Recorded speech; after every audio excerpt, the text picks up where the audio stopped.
ನಾವು ತುಳಿದ ಹೊಲಸು ನಮ್ಮ ಮುಗಿಗೆ ಬರ್ತದೆ, ಇಲ್ಲಿನ ಗದ್ದೆಯ ಪರಿಮಳ ನನಗೆ ಬರ್ತದೆ, ಹೂವಿನ ಮಕರಂದದ ಪರಿಮಳ ಬರ್ತದೆ ನಮಗೆ. ನನ್ನ ಬಾಯಿಯನಾಥ ನನಗೆ, ಅದಕ್ಕೆ ನಾವು ಸರಿ ಇದಕ್ಕೆ ಕೈಯಾಗಿ ನಮ್ಮನ್ನು ನಾವು ತೊಳ್ಕೊಳ್ಬೇಕು. ಮೊದಲು ನಮ್ಮ ಸಾನ್ನಿಧ್ಯವನ್ನು ನಾವು ಸರಿ ಮಾಡಬೇಕು. ನಮ್ಮ ದೇಹವೇ ದೇಗುಲ, ಶಿರವೇ ಹೊನ್ನ ಕಲಶ, ಇದೇ ಹೃದಯವೇ ಭಗವಂತನ ಆವಾಸ ಸ್ಥಾನ. ದೈವಾರಾಧನೆ ಬಗ್ಗೆ ಮೊದಲು ನಾವು ತಿಳ್ಕೊಳ್ಬೇಕು.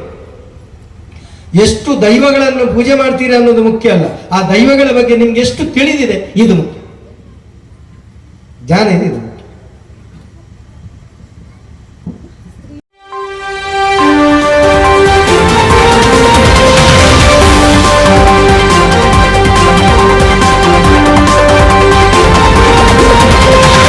ಇದು ಪಿಂಗಾರ ಯೂಟ್ಯೂಬ್.